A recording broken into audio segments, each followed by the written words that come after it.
بسم اللہ الرحمن الرحیم۔ السلام علیکم ورحمۃ اللہ وبرکاتہ۔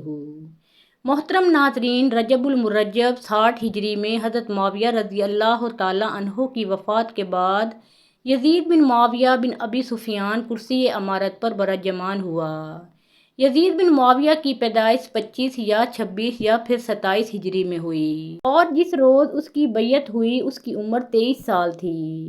حضرت معاویہ کی زندگی میں ہی اس کی بیعت خلافت ہوئی اور 14 ربیع الاول 64 ہجری یعنی موت تک یہ برابر برسر اقتدار رہا۔ اس کی ماں کا نام میسون بنت بہدل یا مخول تھا، جو کہ شام کے کلبیہ قبیلے کی ایک مسیحی خاتون تھی۔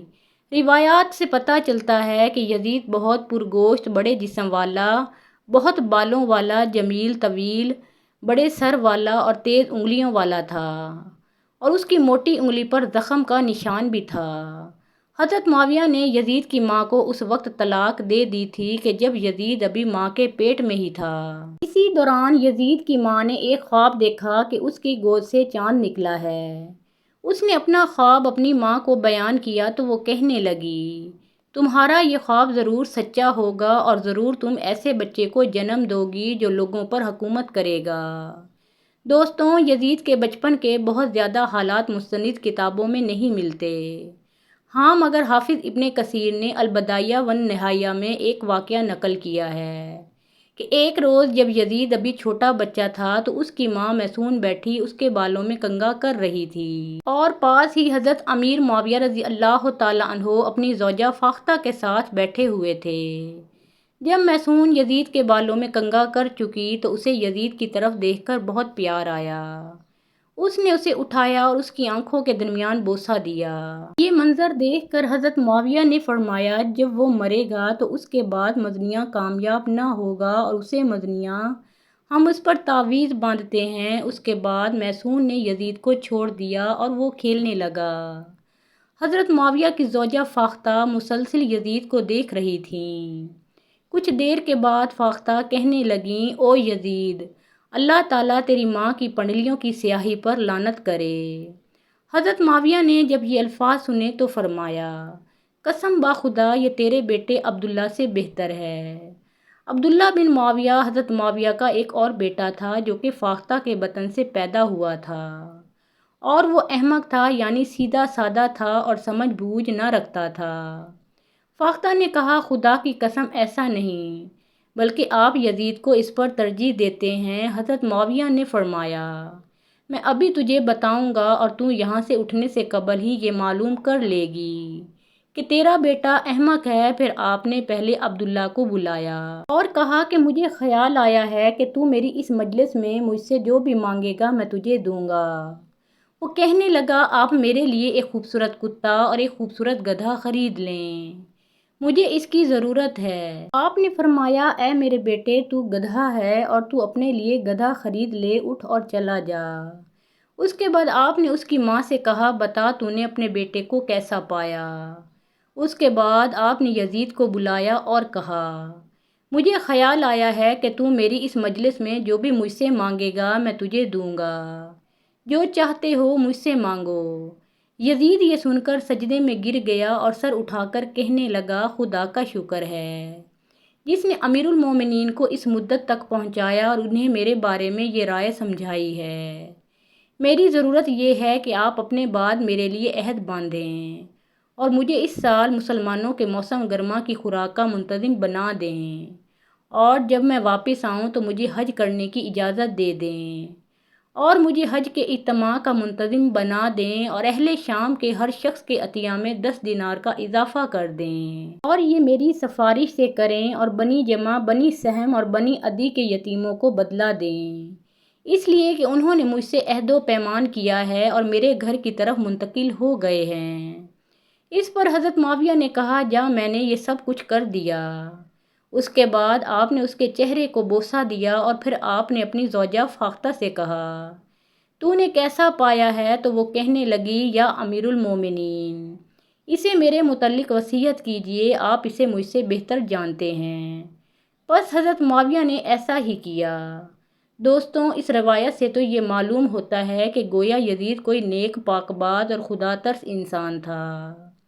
لیکن ایسا نہیں ہے، کیونکہ جیسے ہی اس نے لڑکپن میں قدم رکھا تو وہ شراب نوشی اور نو عمری والی عادات میں مبتلا ہو گیا، جس کا ذکر درجنوں مستند روایات سے بھی ملتا ہے۔ اور امام طبرانی علیہ الرحمہ کی روایت کے مطابق تو حضرت معاویہ بھی اس کی ان حرکات سے بخوبی واقف تھے اور اسے نصیحت کیا کرتے تھے۔ جہاں تک یزید پلید کی بیویوں، اولاد اور آج یزید کی نسل موجود ہونے کا تعلق ہے تو اس کی تفصیل کچھ یوں ہے۔ یزید کا ایک بیٹا معاویہ بن یزید تھا، جسے یزید نے اپنی زندگی میں ہی جانشین مقرر کر دیا تھا۔ کہا جاتا ہے کہ 21 سال کا یہ نوجوان عادات و خصائل میں بالکل اپنے باپ سے مختلف تھا۔ حضرت سیدنا امام علی مقام علیہ السلام کی شہادت کے بعد اسے حکومت سے سخت نفرت ہو چکی تھی، اسی لیے یہ 3 ماہ حکومت کرنے کے بعد از خود ہی خلافت سے دستبردار ہو گیا اور حکومت چھوڑنے کے چند ماہ بعد ہی اس کا انتقال بھی ہو گیا تھا۔ یزید کا ایک اور بیٹا خالد بن یزید بھی تھا، جسے کائنات فلک کا پہلا کرہ تیار کرنے والا ابتدائی مسلمان سائنسدان بھی کہا جاتا ہے۔ اس کی کنیت ابو ہاشم تھی اور اس کی ماں ام ہاشم بنت ابی ہاشم بنت عتبہ تھی، جو کہ یزید کے مرنے کے بعد مروان بن حکم کے نکاح میں آئی تھی۔ یزید کا ایک بیٹا عبداللہ بھی تھا، جسے اسوار کہا جاتا ہے اور یہ عربوں کے بڑے تیر اندازوں میں سے تھا۔ اس کی ماں کا نام ام کلثوم بنت عبداللہ بن عامر تھا۔ اس کے علاوہ یزید کی نرینہ اولاد میں عبداللہ اصغر، ابو بکر، عتبہ، عبد الرحمن، ربیع، محمد یزید، حرب، عمر اور عثمان بھی شامل ہیں۔ یزید کی بیٹیوں میں سب سے مشہور نام عاتکہ بنت یزید کا ہے، جو کہ ایک اموی شہزادی تھی۔ یہ اپنی سخاوت اور فیاضی کی وجہ سے مشہور تھی اور بعض مورخین نے اسے خاص علم حدیث پر عبور حاصل ہونے کی وجہ سے عالمہ دین بھی قرار دیا ہے۔ اس کی وجہ شہرت میں ایک اور اہم بات یہ بھی ہے کہ یہ 12 اموی خلفاء کے ساتھ قرابت اور رشتہ داری رکھتی تھی، کیونکہ اس کا دادا، باپ اور بھائی، اس کا سسر، شوہر اور ایک بیٹا، 3 سوتیلے بیٹے، ایک پوتا اور 2 سوتیلے پوتے سب کے سب اموی خلفاء سے تھے۔ اس کے علاوہ یزید معاویہ کی بیٹیوں میں رملہ، ام عبد الرحمن، ام یزید اور ام محمد بھی شامل ہیں۔ یاد رہے، علماء کرام اور تمام مورخین کا اس بات پر اجماع ہے کہ یزید پلید کی اولاد میں سے اب کسی کی بھی کوئی اولاد دنیا کے کسی خطے میں موجود نہیں ہے۔ وہ سب کے سب اور ان کی اولادیں بھی مر چکی ہیں اور یزید کی نسل ختم ہو چکی ہے۔ یزید کی بیویوں میں سے کچھ نام تو وہ ہیں جو ہم پہلے بیان کر چکے ہیں اور بہت کے نام تاریخ میں نہیں ملتے، لیکن ایک اہم نام جسے چند لوگوں نے بیان کیا ہے ہم اپنے ناظرین کے سامنے لانا چاہتے ہیں۔ یاد رہے، اس نام میں شدید اختلاف پایا جاتا ہے۔ بیان کیا جاتا ہے کہ یزید کی ایک بیوی کا نام ام محمد بنت عبداللہ بن جعفر طیار تھا، جو کہ حضرت سیدنا امام علی مقام امام حسین علیہ السلام کے تایہ زاد بھائی کی بیٹی تھیں۔ یہ نکاح کب ہوا تھا؟ کیا یہ واقعہ کربلا سے پہلے ہوا تھا یا واقعہ کربلا برپا ہونے کے بعد ہوا تھا؟ اور یہ کہ واقعہ کربلا کے بعد اس نکاح کا کیا انجام ہوا تھا؟ یہ تمام ایسی باتیں ہیں جو کسی مستند حوالے سے ثابت نہیں ہوتیں۔ ہاں، البتہ یہ ضرور گمان کیا جا سکتا ہے کہ یہ نکاح واقعہ کربلا کے بعد تو کسی بھی صورت انجام نہیں پایا ہوگا۔ یہاں یہ بات بھی قابل غور ہے کہ جو لوگ اس نکاح کے واقعہ کربلا سے پہلے انجام پانے کے قائل ہیں، وہ بھی اس حوالے سے کوئی مستند سند پیش کرنے سے قاصر ہیں۔ لہٰذا ہم بھی اس نکاح کو لے کر مزید تفصیل میں جانے سے گریز کریں گے۔ اس نکاح کو یہاں بیان کرنے کا مقصد فقط یہ تھا کہ جو کچھ لوگ اس نکاح کو بیان کرتے ہیں وہ اپنی بات میں کتنی سچائی رکھتے ہیں۔ حضور اکرم صلی اللہ علیہ وآلہ وسلم ابو العاص کی بڑی تعریف کیا کرتے تھے کہ یہ بڑا شیر جوان ہے، شریف جوان ہے، بڑی تعریف کرتے تھے کہ بڑا وفادار نوجوان ہے۔ حالانکہ وہ کافر تھا، اس نے بھی پھر وفاداری نبھائی۔ خیر، ایک دفعہ ابو العاص قیدی بن کر آ گئے، کسی معرکے میں قیدی ہو گئے، کافر تھے، لڑتے تھے، قیدی بن کر مدینہ منورہ آ گئے۔ نبی کریم صلی اللہ علیہ وآلہ وسلم کا ضابطہ یہ تھا کہ فیصلہ ہونے تک قیدی کو مسجد کے ستونوں سے باندھ دیا جاتا تھا۔ ستون سے باندھ دیا کہ صبح فیصلہ کریں گے۔ بیوی کو پتہ چل گیا کہ میرا خاوند پکڑا ہوا آیا ہے اور ستون سے بندھا ہوا ہے۔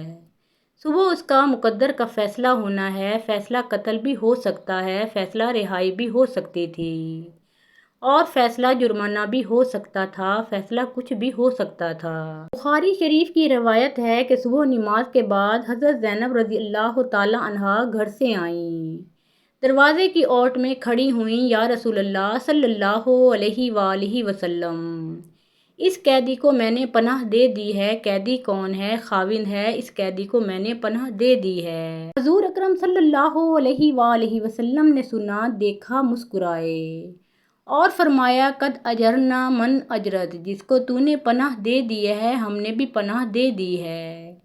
قانون ضابطہ یہ تھا کہ کسی قیدی کو، کسی کافر کو، کسی دشمن کو عام آدمی بھی اگر پناہ دے دے تو وہ ہو جاتی تھی۔ ان کو پتہ تھا مسئلے کا کہ میں اگر پناہ دوں گی تو بچ جائے گا، ورنہ پتہ نہیں کیا فیصلہ ہوگا اس کے بارے میں۔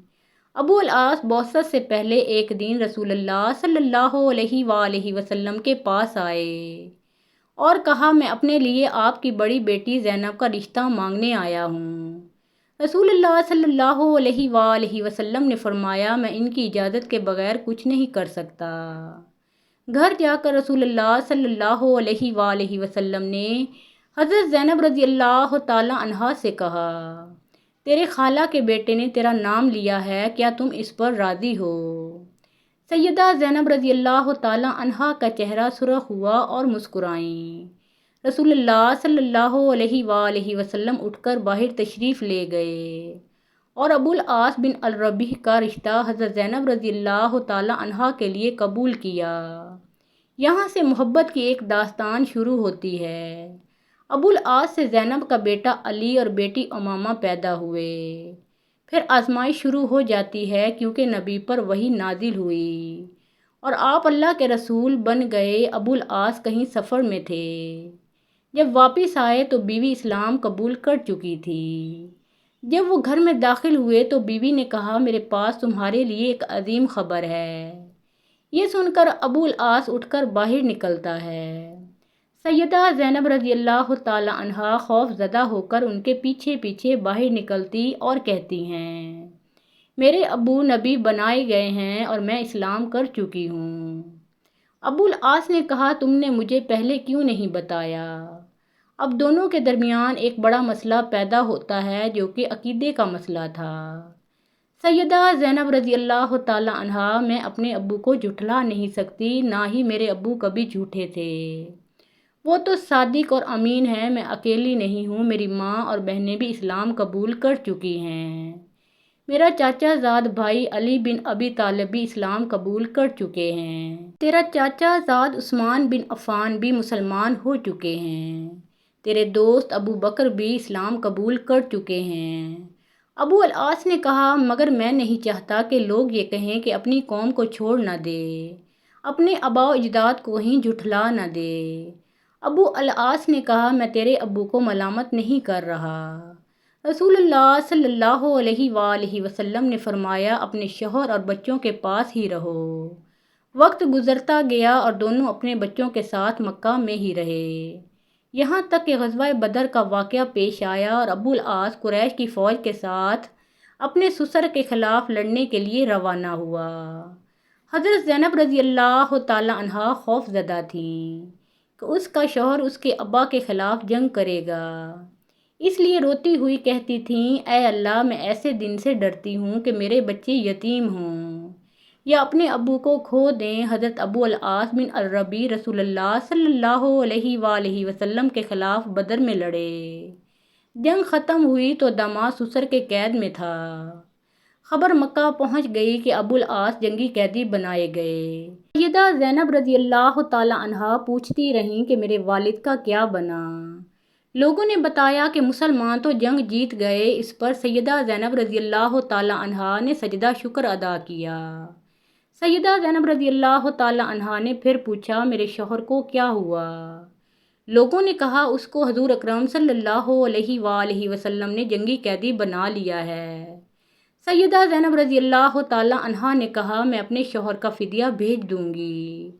شوہر کا فدیہ دینے کے لیے سیدہ زینب رضی اللہ تعالیٰ عنہا کے پاس کوئی قیمتی چیز نہیں تھی، اس لیے وہ اپنی والدہ ام المومنین سیدہ خدیجہ رضی اللہ تعالیٰ عنہا کا ہار اپنے گلے سے اتار دیا اور ابو العاص بن الربیع کے بھائی کو دے کر اپنے والد کی خدمت میں روانہ کیا۔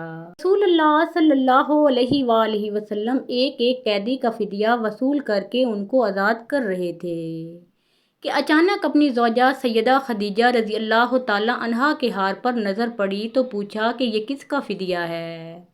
لوگوں نے کہا یہ ابو العاص بن الربیع کا فدیہ ہے۔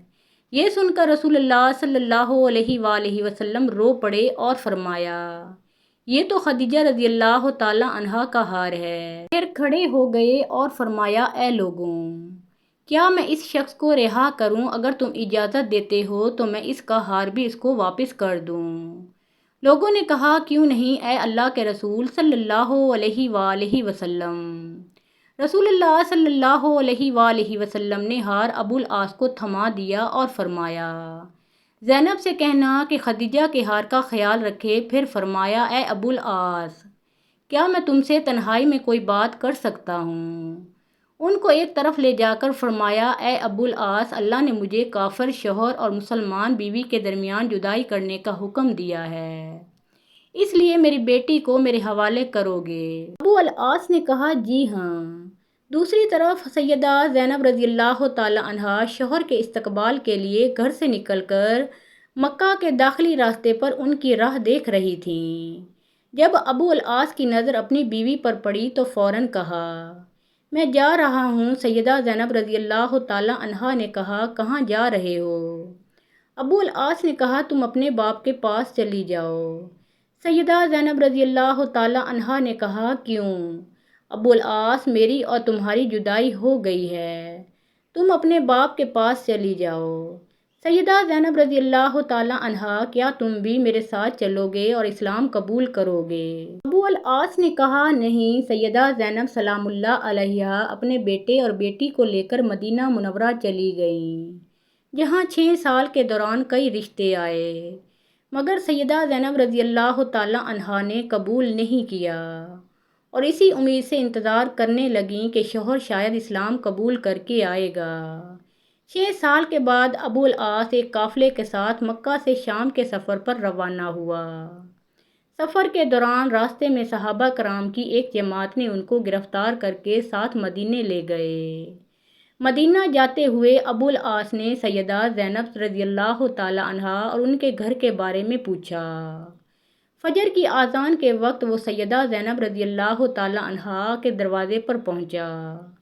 سیدہ زینب رضی اللہ تعالی عنہا نے ان پر نظر پڑتے ہی پوچھا کیا اسلام قبول کر چکے ہو؟ تو ابو العاص نے کہا کہ نہیں۔ سیدہ زینب رضی اللہ تعالی عنہا نے کہا ڈرنے کی ضرورت نہیں، خالہ زاد کو خوش آمدید، علی اور امامہ کے باپ کو خوش آمدید۔ رسول اللہ صلی اللہ علیہ وآلہ وسلم نے فجر کی نماز پڑھائی تو مسجد کے آخری حصے سے آواز آئی میں ابو العاص بن الربیع کو پناہ دیتی ہوں۔ نبی کریم صلی اللہ علیہ وآلہ وسلم نے فرمایا کیا تم لوگوں نے سن لیا جو میں نے سنا ہے؟ سب نے کہا جی ہاں اے اللہ کے رسول صلی اللہ علیہ وآلہ وسلم۔ سیدہ زینب رضی اللہ تعالی عنہا نے کہا اے اللہ کے رسول صلی اللہ علیہ وآلہ وسلم، ابو العاص میرا خالہ زاد ہے اور میرے بچوں کا باپ ہے، میں ان کو پناہ دیتی ہوں۔ نبی کریم صلی اللہ علیہ وآلہ وسلم نے پناہ قبول کر لی اور فرمایا اے لوگوں، یہ داماد نہیں، اس شخص نے مجھ سے جو بھی بات کی سچ بولا اور جو وعدہ کیا وہ نبھایا۔ اگر تم چاہتے ہو کہ اس کو اس کا مال واپس کر کے اس کو چھوڑ دیا جائے، یہ اپنے شہر چلا جائے، یہ مجھے پسند ہے۔ اگر نہیں چاہتے ہو تو یہ تمہارا حق ہے اور تمہاری مرضی ہے، میں تمہیں ملامت نہیں کروں گا۔ لوگوں نے کہا ہم اس کا مال اس کو واپس کر کے اس کو جانے دینا چاہتے ہیں۔ رسول اللہ صلی اللہ علیہ وآلہ وسلم نے فرمایا اے زینب، تم نے جس کو پناہ دی ہم نے بھی اس کو پناہ دیتے ہیں۔ اس پر ابو العاص سیدہ زینب رضی اللہ تعالی عنہا کے ساتھ ان کے گھر چلے گئے اور رسول اللہ صلی اللہ علیہ وآلہ وسلم نے سیدہ زینب سے فرمایا، اے زینب، ان کا اکرام کرو، یہ تیرا خالہ زاد ہے اور بچوں کا باپ ہے، مگر یہ تمہارے قریب نہ آئے کیونکہ یہ تمہارے لیے حلال نہیں۔ سیدہ زینب رضی اللہ تعالیٰ عنہا نے کہا، جی ہاں اے اللہ کے رسول صلی اللہ علیہ وآلہ وسلم۔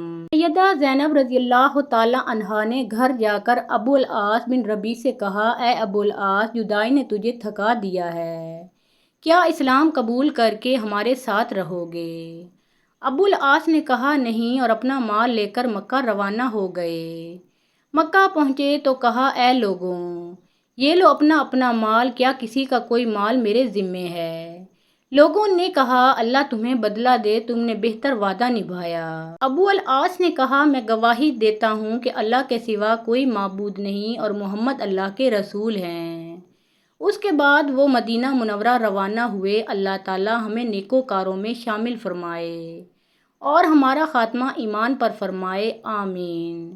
محترم ناظرین، پیارے آقا محمد مصطفیٰ صلی اللہ علیہ وآلہ وسلم کا پیارا نام ایک بار کامنٹ سیکشن میں ضرور لکھیں۔